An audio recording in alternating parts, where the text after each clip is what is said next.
नंबरची चुलती आहे, आमच्या वडिलांची मोठी भाऊजाई, आमच्या काकू, त्यांना हरी जसं असेल तसं चालेल चालेल. पेन पण तू पेन नीट नाही पकडला आहे. जरा उभा पकड, उभा उभा. हा आता घे हरी. तुझा हात लागला हे महत्वाचं आहे. ओके हरी, अगदी बरोबर. बोल रामकृष्ण हरी. विठ्ठल. आता असंच नाही रामकृष्ण हरी. असं असं असं आई, त्या भगवंताला काळजी आहे. तू हातात पेन घेतला, चालवायची त्याला अधिकार आहे. री. आता री बोल रामकृष्ण हरी. बोला रामकृष्ण हरी. विठ्ठल केशवा गोविंद माधवा. आता हे असंच लिहा हरी, म्हणजे एका बाजूला हरी लिहायचं आणि दुसऱ्या बाजूला तोंडाने बोलायचं रामकृष्ण हरी विठ्ठल केशवा रामकृष्ण. आता हे बघून लिहा रामकृष्ण लिहा. हा हरी, अगदी बरोबर.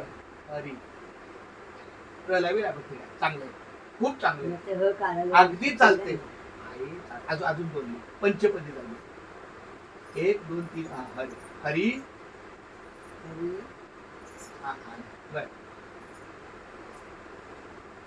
माझं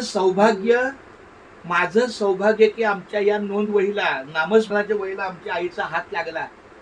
धन्य आज दिन झाले संतांचे दर्शन, झाली पापा तापा तुम्ही धन्य उठा झाले समाधान पायी विसावले मन, तुका म्हणे आले घरा तोची दिवाळी दसरा. आज माझ्या दृष्टीने आमची दिवाळी आहे, कारण आमच्या आईचा हात आमच्या रामकृष्ण हरी विठ्ठल केशवा गोविंद माधवा या खरे चांगले हरी हे पूर्ण बघ. चाल बदले खाली.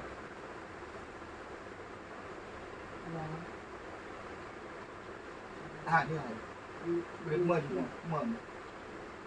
आता इथे हरी हरी हेच हरी हरी खाली खाली बस. आता असं असंच लिखाण संपल्या विषय बघा, चाललंय विषय. आणि हे लेखन झाल्यानंतर आमच्या चिरंजीवाचं पण लेखन घेणार आहे आमचा मंदार आहे, ज्याने आपल्या या नाही म्हणायचं नाही. बापरे, नामस्मरणाला नाही म्हणायचं. चला हा बस खूप धन्यवाद. एकदा बोल रामकृष्ण विठ्ठल केशवा गोविंद माधवा. बस बस. अरे मागे अरे